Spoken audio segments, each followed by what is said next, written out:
दी छोड़ सतगुरु रामपाल जी महाराज जी की जय हो। सतसाई भगत जी, आप जी कह रहे हैं कि पंजाब के किसी व्यक्ति ने सतगुरु देव जी की आवाज की जांच करवाई है किसी लैब में, और उस लैब की रिपोर्ट आई है कि संत रामपाल जी महाराज जी की ही ये आवाज है। देखिए भगत जी, इस भक्ति मार्ग को और सतगुरु को जानने के दो तरीके हैं। एक तरीका तो ये है कि आप सामान्य व्यवहार से आप परमात्मा को पहचानने की कोशिश करोगे, और दूसरा तरीका है आध्यात्मिक आधार से, तत्व ज्ञान को आधार बना के परमात्मा को पहचानने की कोशिश करोगे। तो पहले वाले तरीके से, जो कि सामाजिक तरीका है, एक व्यवहारिक तरीका है, उस तरीके से आप जी लाख जन्म में भी संत रामपाल जी महाराज जी को या उनकी भक्ति को नहीं पहचान पाओगे। और दूसरा तरीका है आध्यात्मिक तत्व ज्ञान वाला, केवल उसी से परमात्मा की पहचान होती है, दूसरा कोई तरीका नहीं होता है। आप बेंगलोर की जिस लैब की चर्चा कर रहे हैं कि वहां से रिपोर्ट आई है कि हिसार जेल से जो ऑडियो आई है और जो संत रामपाल जी महाराज जी के सत्संगों वाली आवाज है, दोनों एक ही हैं। भगत जी, इस भक्ति मार्ग में हर व्यक्ति के अपने अपने विचार होते हैं, अपने अपने मत होते हैं। मत वैसे एक ही चलता है इसमें परमात्मा का, लेकिन जिस व्यक्ति ने जितना इस मार्ग को समझा है उस हिसाब से दास बात कर रहा है कि भक्ति मार्ग पे सतगुरु के सत्संगों को समझने के बाद में हर व्यक्ति के अपने अपने मत होते हैं। क्योंकि परमेश्वर कहते हैं, जिसकी जितनी बुद्धि उतना दे बताए, उसका बुरा मत मानियो अधिक कहां से लाए। और परमात्मा की वाणी भी है कि जेता घट तेता मता घट घट सोच विचार।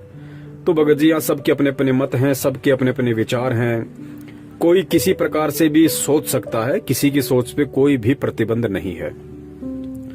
और जिस लैब की आप बात कर रहे हैं भगत जी, ये आप तो बेंगलोर की बात कर रहे हो बड़े भैया, मैं आपको दुनिया की सबसे बड़ी लैब की बात बताता हूँ। जो दुनिया की बड़ी बड़ी लेबोरेटरी हैं, जिन्होंने शोध किए और कई वर्षों के बाद उन वैज्ञानिकों ने उन्हीं लेबोरेटरीज में शोध कर करके, गहन अध्ययन कर करके, दुनिया भर के प्रपंच लगा लगा के उन्होंने ये निष्कर्ष निकाल दिया और पाठ्यक्रम की पुस्तकों में लिख दिया कि इंसान की उत्पत्ति बंदर से हुई है। क्या कहा उन लेबोरेटरीज ने? कि इंसान की उत्पत्ति बंदर से हुई है। अब आप बताइए बड़े भैया, एक तरफ तत्व ज्ञान कहता है, अध्यात्म कहता है कि इंसान एक अलग योनि है और बंदर एक अलग योनि है, और ये आपकी लेबोरेटरी, आपके वैज्ञानिक कह रहे हैं कि इंसान की उत्पत्ति बंदरों से हुई है। और फिर आप कहते हो कि बेंगलोर की लेबोरेटरी ने साबित कर दिया कि हिसार जेल से आने वाली ऑडियो और संत रामपाल जी महाराज जी के सत्संग दोनों सेम है। अब इससे ज्यादा मैं कुछ नहीं बोलूंगा भगत जी।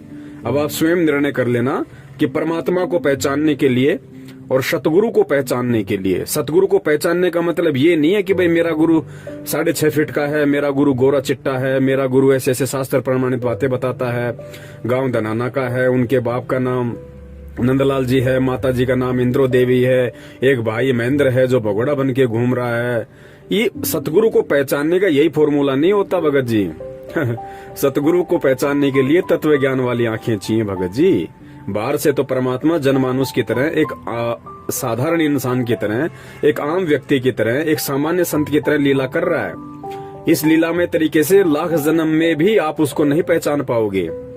परमात्मा को पहचानना, सतगुरु को पहचानना केवल उनके ज्ञान को आधार बना के, तत्व ज्ञान को आधार बना के ही पहचाना जा सकता है। और ऊपर से विशेष कृपया उस सतगुरु की भी होनी चाहिए। आपके पास अपने पिछले जन्म जन्मांतरों के शुभ भक्ति कर्म भी साथ में होने चाहिए, और वर्तमान में सतगुरु का आशीर्वाद और वर्तमान की भक्ति, जब तक भगत जी ये तीनों चीजें एक साथ नहीं मिलेंगी, सतगुरु को नहीं पहचान सकते। जानने को तो सारी संगत जानती है कि हमारे गुरुजी संत रामपाल जी महाराज जी हैं, लेकिन आपके गुरुजी हैं कौन? आपके गुरुजी हैं कौन? स्वयं कबीर। लेकिन कितने लोग जान पाए इस बात को कि मेरा गुरु स्वयं कबीर है और संत रामपाल जी महाराज जी के रूप में धरती पे प्रकट है? बताइए। अभी कुछ ही दिन पहले की बात है, शायद 2 महीने बीते हैं, सितंबर के महीने में 90% संगत ने उनका जन्मदिन मना दिया। तो बताइए, जानते तो सब थे संत रामपाल जी महाराज जी को, लेकिन पहचाना किसने? पहचाना केवल उन 10% लोगों ने, उन 10% सत्सेवकों ने, जिन्होंने उनका केवल प्रकट दिवस मनाया, जन्मदिन नहीं मनाया। क्योंकि सत्सेवकों को पता था कि ना सतगुरु जननी जने जाके माना बाप, पिंड ब्रह्मंड से रहित है ना वहां तीनों ताप। सतगुरु यदि हम उनको कहते हैं तो सतगुरु कहने से पहले ये दिमाग पे जोर देना चाहिए कि सतगुरु के विषय में कबीर साहब ने कहा कि ना सतगुरु जननी जने, कि जो सतगुरु होगा वो कभी भी माँ के गर्भ से जन्म नहीं लेता। तो या तो उन्हें सतगुरु कहना छोड़ दीजिए, और अगर कोई उन्हें सतगुरु कहता है तो फिर उसको मानना पड़ेगा कि सतगुरु माँ के गर्भ से जन्म नहीं लेता। सतगुरु कभी किसी जननी से जन्म नहीं लेता। अब देखिए भगत जी, यहाँ पे मानना और पहचानना दो बातें हो गई। मान तो 90% लोग रहे कि संत रामपाल जी महाराज जी भगवान हैं, संत रामपाल जी महाराज जी कबीर जी हैं, लेकिन पहचान केवल 10% सत्सेवक ही रहे हैं जिन्होंने उनका प्रकट दिवस मनाया। तो भगत जी, इस प्रकार एक तो व्यवहारिक तरीके से सतगुरु को पहचानना और एक आध्यात्मिक तरीके से सतगुरु को पहचानना, इन दोनों बातों में रात दिन का अंतर है। और सतगुरु की आवाज, परमात्मा की आवाज, कबीर की आवाज को एक लेबोरेटरी बता देगी कि ये कबीर की आवाज है। अरे खुद उनके भगत नहीं पहचान पा रहे, जिसे उनके 90% भगत जो बरसों से उनके चरणों में पड़े हुए हैं, भक्ति कर रहे हैं, जब खुद उनके भगत जो बरसों से साधना कर रहे हैं, उनके सत्संग सुन रहे हैं, उनसे आशीर्वाद ले रहे हैं, इतने प्रमाण देख रहे हैं, उसके बाद जब बरसों से खुद उनके भगत उन्हें नहीं पहचान पा रहे कि मेरा गुरु स्वयं कबीर है और कबीर कभी माँ के गर्भ से जन्म नहीं लेता, तो भगत जी वो लेबोरेटरी वाले, वो दिन में 3 बार शराब पी के जांच करने वाले, वो बीड़ी सिगरेट का सुट्टा लगाने वाले बड़े भैया, वो क्या पहचानेंगे कि ये आवाज उस कबीर की है या किसी और की है? भगत जी, भक्ति मार्ग है। हमें हर पॉइंट पे दृढ़ रहना पड़ेगा, हर पॉइंट पे, क्योंकि विचलित करने के लिए काल सैकड़ों चाल चलेगा।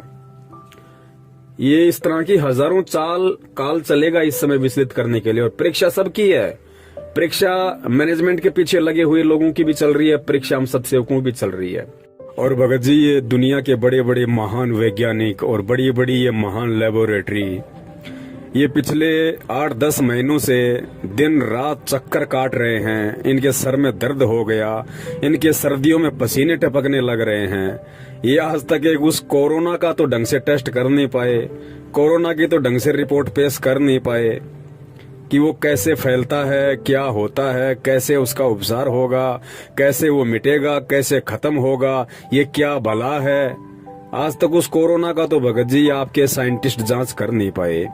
और बात करते हो संत सतगुरु रामपाल जी महाराज जी, खुद पूर्ण परमेश्वर कबीर साहिब जी की आवाज की जांच करने की, पहले कोरोना की जांच तो करके दिखा दे ढंग से लेबोरेटरी।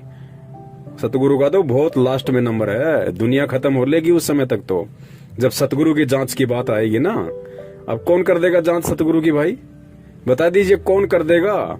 जिसने पूरी दुनिया बनाई, जो सारी दुनिया उस परमात्मा के पैर के अंगूठे के नीचे बैठी है, उसकी जांच कर देगा एक सामान्य प्राणी? 4 अक्षर पढ़ के, सफेद कोट पहन के, 4-5 आपस में तत्व मिला के हैं दुनिया को मूर्ख बनाने वाले ये काल जीवन विज्ञान, भगत जी ये परमात्मा की जांच कर देंगे भैया? भगत जी सोचो, विचार करो, ये लेबोरेटरी किसने बनाई? किसने बनाई भाई? इंसान ने ना। और इंसान को किसने बनाया? सतगुरु ने। तो बड़े भैया, जिस इंसान को सतगुरु ने बनाया है वो इंसान सतगुरु की जांच कर देगा? भगत जी विचार करो, ये तत्व ज्ञान है, धोखा मत खा जाना। काल हर तरीके से झकझोर के देखेगा। एग्रीमेंट है परमात्मा का और काल का, दोनों का। परमात्मा ने अपना ज्ञान दे दिया, खुला छोड़ दिया, अब काल की बारी है। काल ने कहा था, परमात्मा आप केवल उसी को स्वीकार करना जो आपका ज्ञान समझ के चले, और जो आपका ज्ञान ना समझे वो मेरी हद में। तो भाई काल अपने अपनों को छांट रहा है जो काल की हद में है, जो अभी सतगुरु के ज्ञान को समझ नहीं पाए, सतगुरु को सतगुरु नहीं मान पाए, भगवान को पहचान नहीं पाए, काल उनको छांट रहा है, उनकी छटनी कर रहा है और फिर उनसे कुकर्म करवा के अपने पाले में ले रहा है। यही परमात्मा से दूर होना है। अब जिन जिन लोगों ने इस पीले पर्चे के आदेश पे जितने भी कुकर्म किए हैं, वो छटनियां थी, वो छट चुके हैं। वो लोग परमात्मा की हद से बाहर हो चुके हैं, वो काल के खेमे में जा चुके हैं। भले ही वो 3 टाइम की आरती करते रहो, भले ही वो मंत्र जाप करते रहो, ये मंत्र जाप, ये आरतियां तो काशी में परीक्षा लेने के बाद 25 साल तक हमने खूब की थी। हो गए पार। तत्व ज्ञान की भक्ति है भगत जी। एडी से चोटी तक पसीना आएगा समझने में कि संत रामपाल जी महाराज कौन है।